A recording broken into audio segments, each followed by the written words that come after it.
Vous restez sur BFM Marseille-Provence. Nous sommes jeudi. Comme chaque jeudi, on va parler santé sur notre antenne à l'occasion du mois sans tabac. Nous allons recevoir un addictologue, Michael Bazin.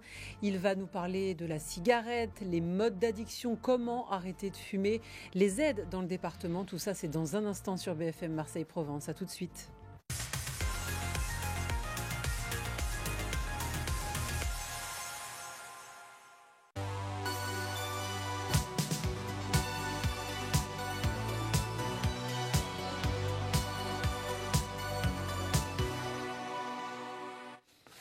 Soyez les bienvenus si vous nous rejoignez sur BFM Marseille-Provence. Nous sommes jeudi, on va parler santé. C'est le mois sans tabac. On va donc parler de l'addiction au tabac. Bonjour Michael Bazin. Bonjour. Merci d'avoir accepté l'invitation de BFM Marseille-Provence. Vous êtes addictologue, vous êtes chef de l'unité d'addictologie au centre hospitalier d'Allo. C'est le mois sans tabac. C'est une initiative qui existe depuis 6 ans, c'est-à-dire elle concerne tout le mois de novembre. C'est donc la 6e édition. On va vous montrer un chiffre qui concerne la région. Il y a un peu plus de 3900 personnes, 3907 personnes précisément qui se sont inscrites à cette initiative dans la région sud Provence-Alpes-Côte d'Azur. C'est peu par rapport aux autres années. Qu'est-ce que ça révèle ? Ça révèle qu'il y a encore beaucoup de boulot, beaucoup d'informations, de messages de prévention, de persuasion à apporter. Ce genre de démarche, d'opportunité dans l'année en est une, même si tous les autres mois de l'année sont aussi bons pour entrer dans un sevrage tabagique.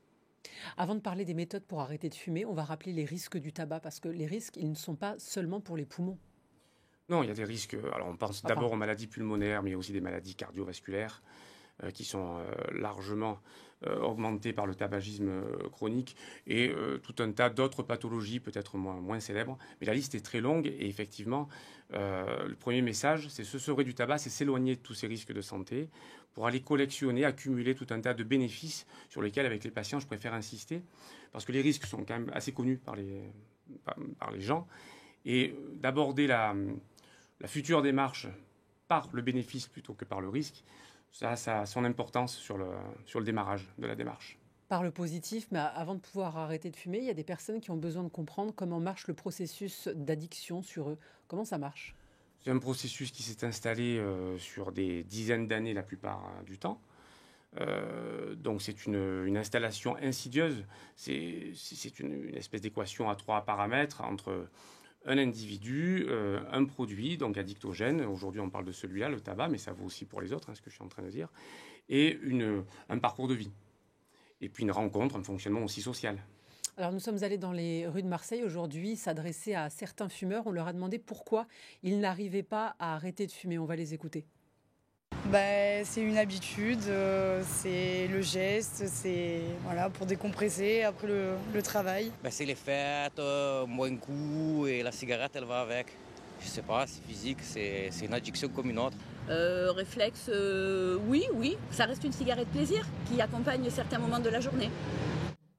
Est-ce qu'il y a différents types d'addiction ? Il y a l'addiction à la nicotine. Ces personnes nous parlent du geste, de l'association aussi. On associe la cigarette à un verre le soir. Est-ce que ça représente différents types d'addiction, que ce soit au cerveau, pour le geste, ou finalement ça reste la même chose, c'est l'addiction à la nicotine ?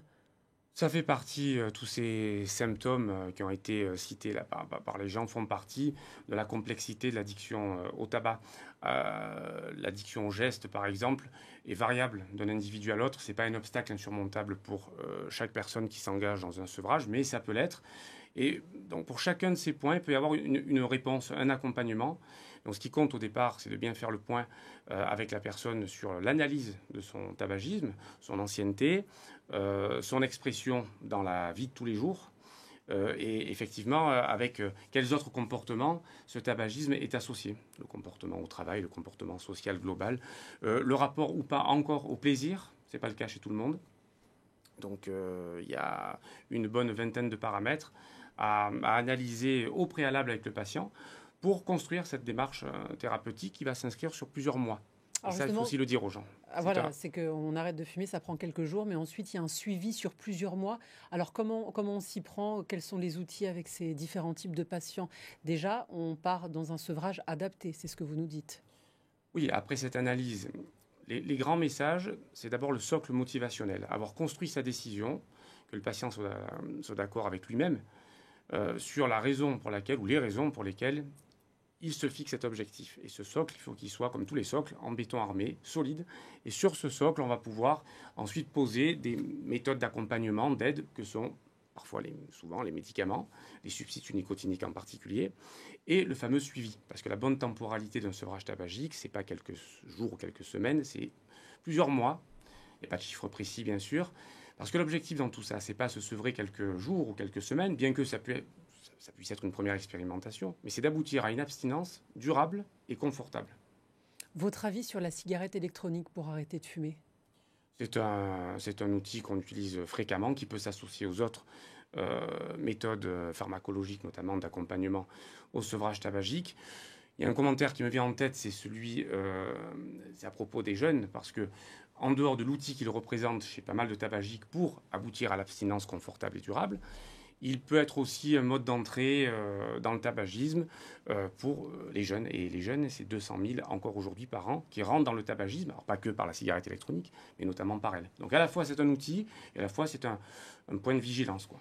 Alors justement, on est allé à la rencontre d'étudiants. Il y a une jeune, elle s'appelle Ambre, elle est étudiante, qui a une question à vous poser. Ça concerne l'hypnose. On l'écoute. Bonjour, donc moi c'est Ambre et je voulais savoir si l'hypnose c'était une bonne thérapie pour lutter contre le tabagisme.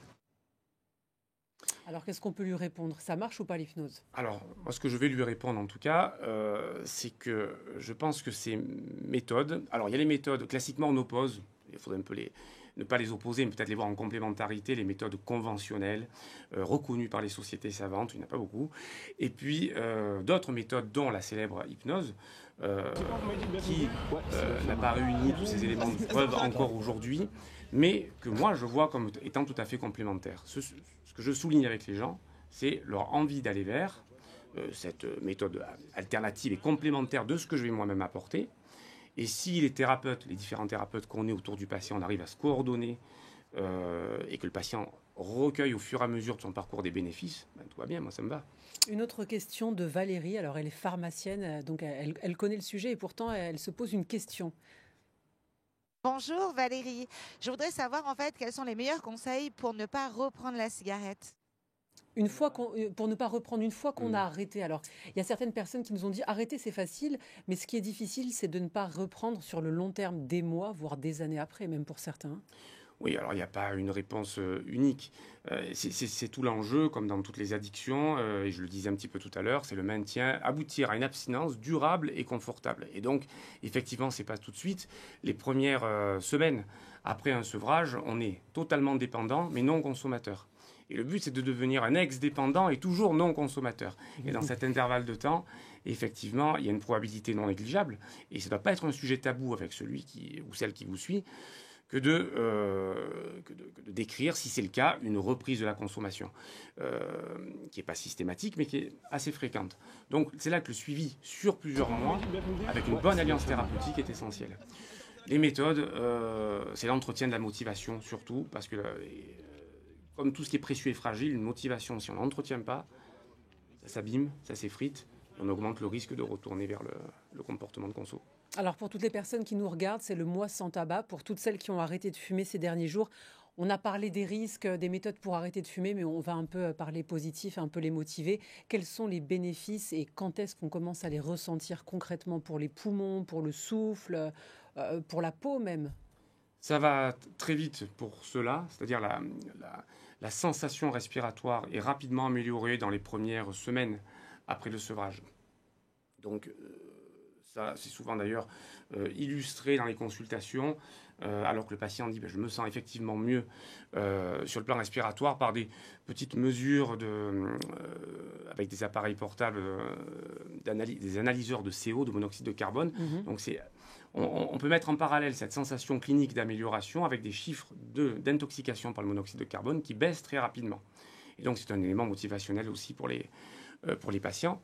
Il y a aussi des bénéfices sur le compte en banque, il ne faut pas oublier, en dehors des bénéfices pour la santé. Et c'est un autre fréquent élément motivationnel chez les gens. Et c'est d'autant plus vrai aujourd'hui que le prix du tabac, et tant mieux, est 10 largement euros et augmenté. quelques. 10,50 €. On connaît la méthode du billet dans la tirelire Oui. et de voir la tirelire à la fin de l'année. Oui, ça représente près de 4 000 € sur l'année pour un fumeur d'un paquet par jour. Voilà. Et c'est énorme. Il y a beaucoup d'actions qui sont mises en place dans le département, 300 actions d'accompagnement dans la région sud pour accompagner les fumeurs sur le long terme. Ça consiste en quoi exactement? Et aux personnes qui nous regardent, est-ce que vous pouvez leur dire où est-ce qu'elles peuvent se diriger et ce que ça va leur apporter concrètement? Ils peuvent se diriger en premier, moi je pense aux médecins généralistes. C'est le premier recours quand on a un problème de santé ou une question de santé. Donc ils sont tout à fait à même d'accompagner leurs patients s'ils ont envie de le faire et qu'ils ont un minimum de connaissances dans le sujet. Il y a aussi donc les consultations d'addictologie, évidemment. Et parfois, certains patients se retournent vers d'autres métiers que les médecins. Bon, j'ai pas de position complètement arrêtée. Je pense que tout cela est possible. Ce qui compte, une fois de plus, c'est la bonne alliance thérapeutique, avoir bien analysé la situation et se projeter sur un suivi qui va être à la hauteur du problème, c'est-à-dire une addiction, donc quelque chose qui est chronique, qui est gravé dans le comportement de la personne. Pour terminer, un mot d'encouragement peut-être aux fumeurs, pour leur donner envie d'arrêter de fumer. N'hésitez pas, vous n'êtes pas obligé de réussir. Par contre, vous regretterez sûrement de ne pas avoir essayé, et notamment de nos jours, où il y a une politique nationale de soutien au sevrage tabagique et une offre de soins qui est variée. Merci beaucoup, docteur Mickaël Bazin, addictologue, d'avoir été l'invité de notre chronique Votre santé sur BFM Marseille-Provence. Vous restez avec nous, on se rejoint après une courte pause. À tout de suite.